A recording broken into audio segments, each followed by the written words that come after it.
नमस्कार. आकाशवाणी छत्रपती संभाजीनगर केंद्राच्या बातमीपत्रात मी वैभवी जोशी आपलं स्वागत करते. जालियनवाला बाग हत्याकांड ही घटना देशाच्या इतिहासातील एक काळा दिवस म्हणून ओळखली जाते. 13 एप्रिल 1919 रोजी घडलेल्या या घटनेला आज 107 वर्ष पूर्ण झाली. पंजाब प्रांतातील जालियनवाला बागेत बैसाखीनिमित्त जमलेल्या शांततेच्या मार्गानं स्वातंत्र्याचा लढा देणाऱ्या निष्पाप भारतीयांवर ब्रिटिशांनी बेछूट गोळीबार केला होता. राष्ट्रपती द्रौपदी मुर्मू यांनी या घटनेतल्या हुतात्म्यांना आदरांजली वाहिली आहे. या घटनेत शेकडो भारतीयांना आपले प्राण गमवावे लागले. या घटनेनं देशवासियांमध्ये स्वातंत्र्यासाठी एक नवी जाणीव आणि दृढनिश्चय निर्माण केला. देश या हुतात्म्यांचा सदैव ऋणी राहील, असं राष्ट्रपतींनी समाज माध्यमावरच्या संदेशात म्हटलं आहे. उपराष्ट्रपती सी.पी. राधाकृष्णन यांनी या हत्याकांडातल्या हुतात्म्यांना आदरांजली अर्पण केली.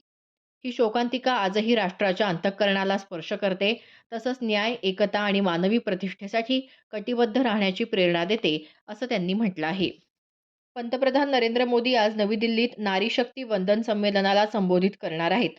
देशाच्या विकासाची दिशा ठरवण्यात महिलांचा सहभाग अधिक वाढवण्याची कटिबद्धता अधिक बळकट करण्यासाठी या राष्ट्रीय स्तरावरील संमेलनाचं आयोजन करण्यात आलं आहे. निर्णय प्रक्रियेमध्ये महिलांना अधिक प्रतिनिधित्व मिळण्याचं महत्त्वही या कार्यक्रमाद्वारे अधोरेखित होणार आहे.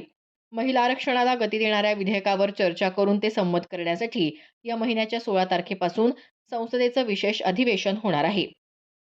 वार्षिक अमरनाथ यात्रा यंदा 3 जुलै ते 28 ऑगस्ट दरम्यान असेल, अशी घोषणा जम्मू काश्मीरचे नायब राज्यपाल मनोज सिन्हा यांनी समाज माध्यमावरच्या पोस्टमध्ये केली आहे.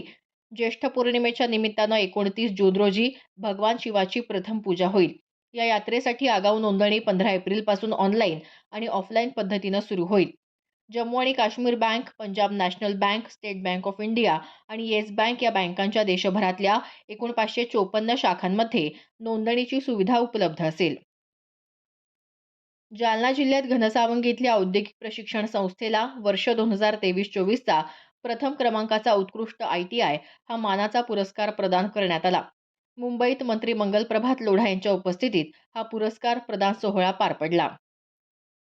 नाशिक जिल्ह्यात इगतपुरी तालुक्यातल्या वैतरणा धरण क्षेत्रात 2 वेगवेगळ्या ठिकाणी काल पर्यटनासाठी आलेले 4 विद्यार्थी बुडाले. रात्री उशिरापर्यंत या 4ही जणांचा शोध घेतला गेला, मात्र अंधारामुळे शोधकार्य थांबवण्यात आलं. झारवड इथं बुलढाणा जिल्ह्यातले आदित्य वांद्रे आणि जळगाव जिल्ह्यातले वीरेंद्र पाटील हे 2 विद्यार्थी बुडाले, तर दुसऱ्या घटनेत वावी हर्ष परिसरात दुगारवाडी धबधब्यावर 2 जण बुडाले. छत्रपती संभाजीनगर इथल्या डॉक्टर बाबासाहेब आंबेडकर यांच्या पदस्पर्शानं पुनीत झालेल्या मिलिंद महाविद्यालय परिसरात आणि नागसेन वनात काल हेरिटेज वॉक घेण्यात आला. महानगरपालिका, इंटॅक आणि मिलिंद महाविद्यालयाच्या वतीनं आयोजित करण्यात आलेल्या या हेरिटेज वॉकला नागरिक मोठ्या संख्येनं उपस्थित होते. महाविद्यालयाच्या प्राचार्य डॉक्टर वैशाली प्रधान आणि इंटॅकचे सदस्य संकेत कुलकर्णी यांनी उपस्थितांना मिलिंद महाविद्यालय परिसरातल्या इमारती, डॉक्टर बाबासाहेब आंबेडकर यांच्या संभाजीनगर शहरातल्या वास्तव्यातील आठवणी सांगितल्या. दरम्यान छत्रपती संभाजीनगर इथं काल भारतरत्न डॉक्टर बाबासाहेब आंबेडकर यांच्या जयंतीच्या पार्श्वभूमीवर महापौरांनी आढावा बैठक घेतली. यानिमित्त निघणाऱ्या मिरवणुकीदरम्यान नागरिकांना कोणत्याही प्रकारचा त्रास होणार नाही, यासाठी सर्व संबंधित यंत्रणांनी आवश्यक ती खबरदारी घ्यावी, असे निर्देश त्यांनी दिले.